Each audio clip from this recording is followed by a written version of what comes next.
Pour ne pas déroger à la tradition instaurée par le 6e congrès extraordinaire de juillet 2011, les cadres, militants et sympathisants du Parti congolais du travail et ses alliés, ainsi que des unions catégorielles OFC et FMC, ont échangé les vœux du nouvel an 2024 avec le secrétaire général Pierre Moussa.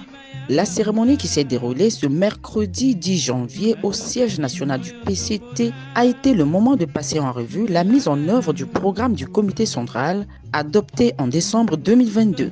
Dans le cadre de la mise en œuvre du programme d'activité de 2023, le comité central avait prescrit au secrétariat permanent du bureau politique 4 objectifs généraux, à savoir conserver le pouvoir, dynamiser le parti, renforcer les relations avec les partis amis nationaux et étrangers et le mouvement associatif, suivre l'action publique. Ce bilan a été très positif, notamment avec l'écrasante victoire du parti au sénatorial.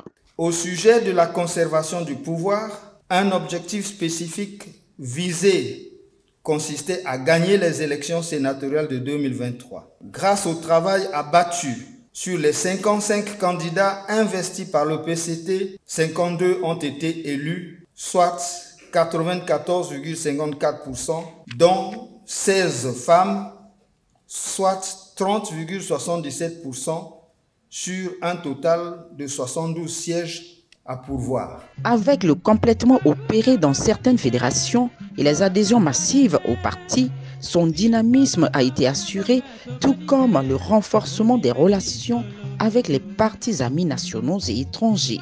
Le parti reconnaît la dextérité de son secrétaire général. À l'actif de ces résultats, il faut également noter l'implication du secrétaire général du parti à travers la tenue des réunions avec les cadres du parti des différents départements en vue de dissiper les malentendus en leur sein la veille des élections sénatoriales. Les maîtres mots du camarade secrétaire général du parti ont été l'unité, la cohésion et la discipline au sein du parti.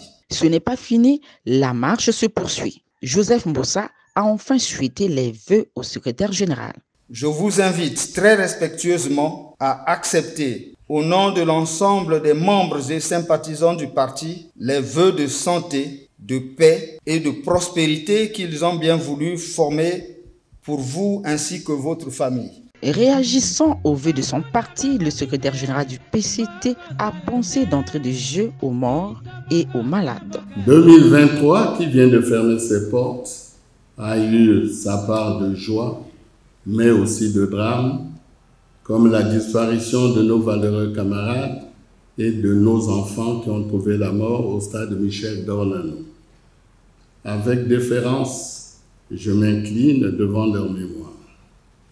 Je voudrais aussi exprimer ma compassion et mon empathie aux camarades malades à qui je souhaite un propre rétablissement.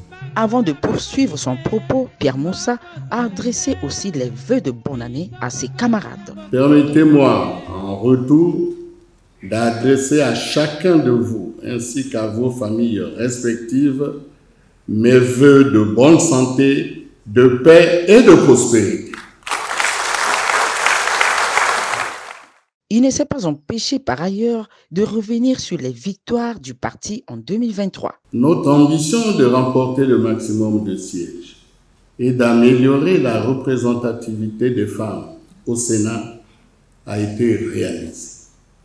Dans le même registre, l'impératif de la préservation et de la pérennisation de l'ordre, de la discipline au sein de notre parti a été notre cheval de bataille. Ainsi, des initiatives d'apaisement ont été prises pour restaurer l'unité et la cohésion. Là où des conflits intercadres commençaient à miner le fonctionnement du parti, cet effort continuera.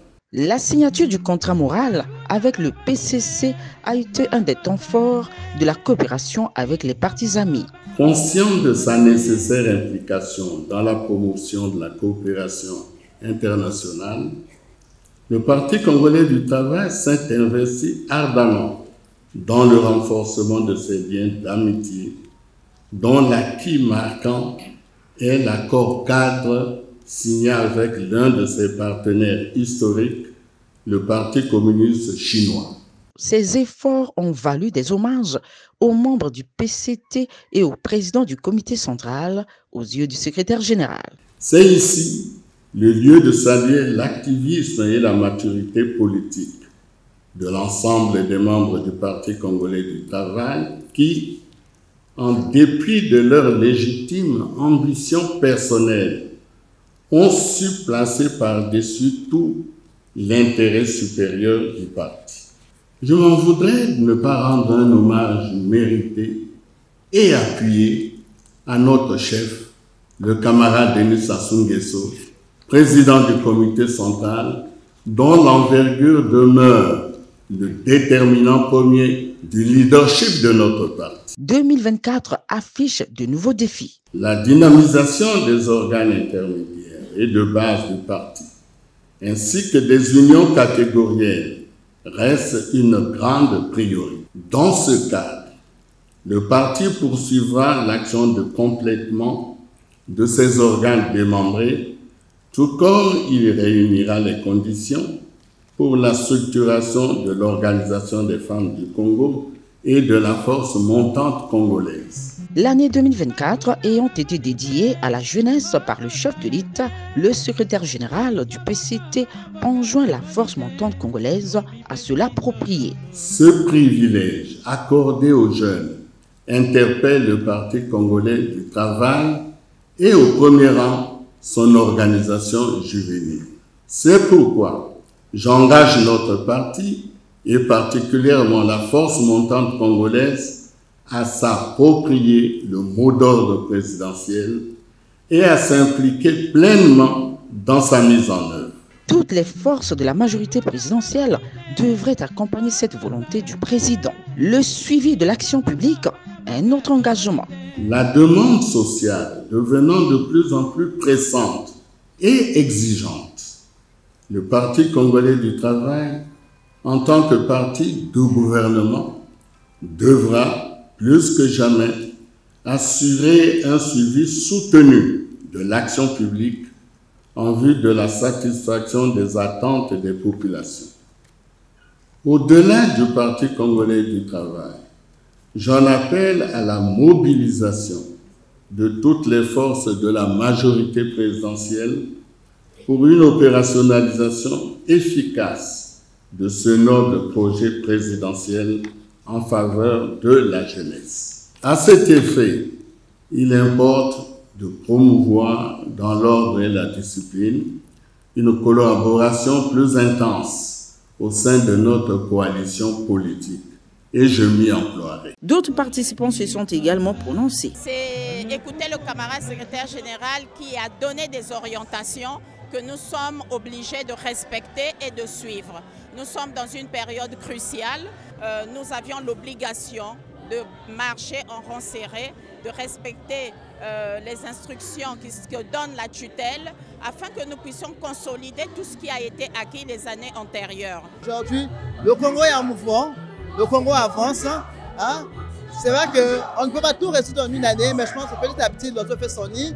Et je pense que le président vraiment s'attelle à cela et que les gens, et que ce dynamisme-là n'est pas seulement porté par le gouvernement, c'est aussi porté par le privé. Donc tout le monde doit être fusionné ensemble de manière collégiale pour pouvoir faire avancer le pays. Le président l'avait déjà dit dans le cadre de son projet société, il avait appelé la jeunesse à investir le secteur du numérique pour un bel avenir. C'est écrit dans son projet de société. Et aujourd'hui, nous nous réjouissons tous de ce que cet engagement a été marqué dans le marbre. Parce que 2024, aujourd'hui, c'est l'année de la pleine épanouissement de la jeunesse dans notre pays. L'accent justement que le président a mis sur la jeunesse et hors de cela, il y a une permanence qu'il met toujours sur les femmes. Vous l'avez vu au niveau de l'Assemblée, il y a eu une augmentation considérable de la présence des femmes au niveau de l'hémicycle. Au niveau du Sénat, une augmentation considérable un peu plus de 30% de la présence des femmes au niveau de l'hémicycle aussi.